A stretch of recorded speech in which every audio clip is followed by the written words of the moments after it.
we read or hear about the accounts of individuals who had some kind of experience, either dramatically uplifting or severely traumatic, who awaken to a spiritual purpose in their lives which changes the entire direction and focus of what takes place for them afterwards when compared with their earlier life. The Tibetan yogi Milarepa experienced the tragic death of his father, followed by his uncle and aunt appropriating the family wealth and basically suppressing his mother, himself, and his sister into poverty and oppression. His anger led him to practice black magic and created devastation in the village in retribution. Afterwards, as he began to reflect, he suffered intensely about the harm he had caused through his giving way to his anger, and he made it his life's mission to achieve salvation in one lifetime, leading to an intense spiritual sadhana. Milarepa experienced a reversal of consciousness that changed his entire life focus, attitude, and efforts. A Roman soldier, Saul, on the road to Damascus to harass the budding Christian enclave there, had a dramatic spiritual experience of Jesus and had what we may see as a reversal of consciousness from being an ardent and strict opponent to becoming a strong supporter of the Christian movement. Daniel Brinkley was a mercenary, a hired killer. After being struck by lightning and being declared clinically dead, he returned to life with a new outlook and understanding, recounted his experience in his book Saved by the Light, and gave up his former career to become a caring advocate for hospice support for those who were dying.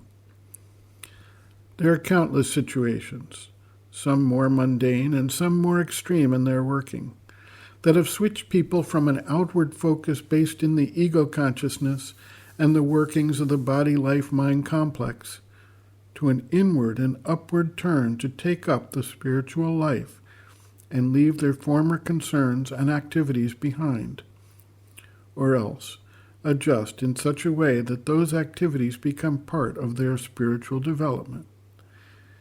Each individual who takes up the spiritual quest has their own version of the event or developments that converted them to that seeking.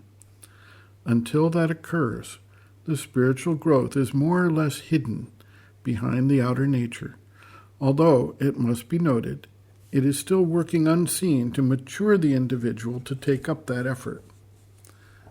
A disciple asks, "Sweet Mother, how can someone who hasn't much spiritual capacity best help in this work?"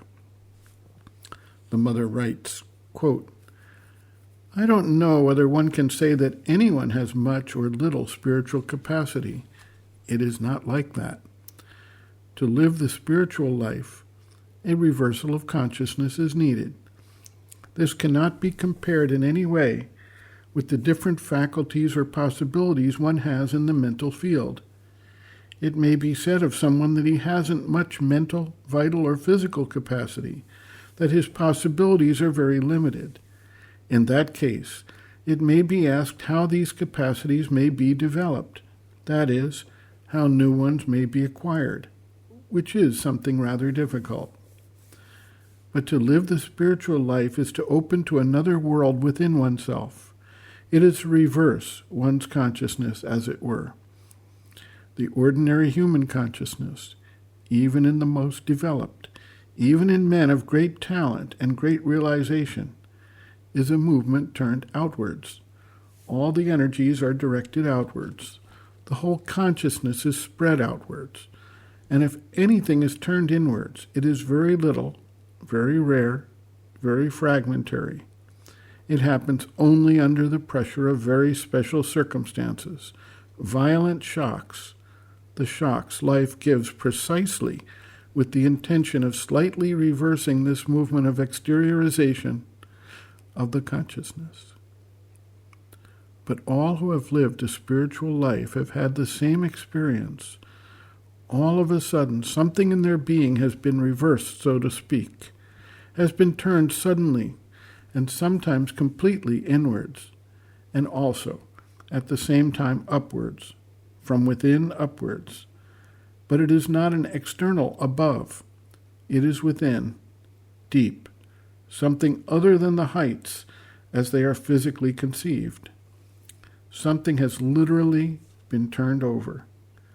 There has been a decisive experience, and the standpoint of life, the way of looking at life, the attitude one takes in relation to it, has suddenly changed, and in some cases quite definitively, irrevocably. End quote. Reference, Sri Aurobindo and the Mother, Powers Within, Chapter 22, Spirit, pages 166 to 167.